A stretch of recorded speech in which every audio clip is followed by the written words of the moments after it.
last place I trained in Sugarland was the Henzo Gracie place. It was Riverstone BJJ. Yeah. They were so cool. Yeah. Small facility, but really nice. Yeah. Like their little square is like the whole building. Like that's, you know, and I walked in and I'd let them know that I was coming. They replied.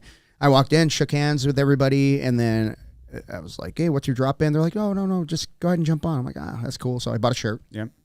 And then I come out of the bathroom, you know, changed out, and they're like, oh, you're a black belt. I was like, yeah, you know, whatever. Yeah. But they were very nice. And so while all the stuff was going on, my mom getting sick and all that, every time we went to Houston, we go train there. Mm-hmm. And it was just really nice to have a place that was like friendly, familiar, where you could have some kind of normalcy in the chaos, right? That was the big thing for me, man. That helps so much. Mm-hmm. And Jamie, the black belt there, I just told him, I was like, man, I said, there's so much shit going on. I so needed this, you know?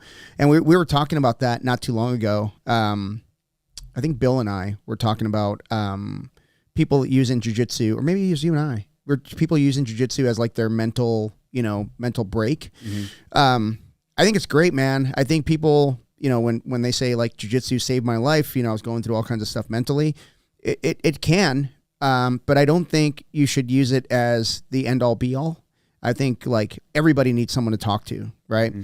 And if you're going through something really bad, you probably need a professional to help you get some of the tools that you need to get you through it. Yeah. You know, like when I went to therapy, like the biggest thing I learned was fucking how to create boundaries, because I didn't have any, you know, and I was going crazy. Like I was getting pulled in a million different directions. And she's like, have you ever thought about saying no? Yeah. I'm like, no, that never occurs to me, man. Yeah. You know, but that was a big thing. And like you can have jiu-jitsu or CrossFit or mountain biking or archery or whatever it is that you do. But man, if you're going through something, that's just supplemental. Mm-hmm. I mean, if you're there, let's say you do a class, what is that? You know, an hour and 15. You still got 22 and a half hours to deal with life. You know what I mean? That's still that's a lot of time to deal with shit. So I don't know why I got on that, but I'm just thinking about I was just thinking out loud, man. People, I guess, helped me get through a lot of shit, but I also saw a therapist because I literally sat down for my first therapy session. I was like, okay, so apparently I'm a fucking asshole and I need you to tell me why. She's like, okay.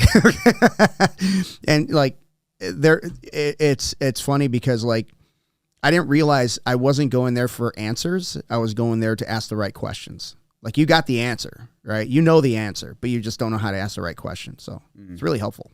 Okay. Yeah. You still doing it or no?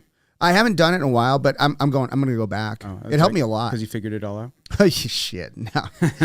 No, man. But like, it wasn't like sitting there and like crying into a napkin and, you know, it was just talking through shit, you know? And then, you know, the therapist was like, hey, maybe this will help. And she'd give me like little handouts that I could bring with me and kind of give me little reminders, little cues. It helped. Cocaine? She's like, I wish. Maybe this I didn't ask. I should have asked. Yeah. You know, a closed mouth don't get fed. That's all I can say. I should have asked. She's like, maybe you need to be a little upper. Little upper here, you know? That's the problem. You know, I'm from the old school, and Freud did a lot of cocaine. He seemed to have his shit together.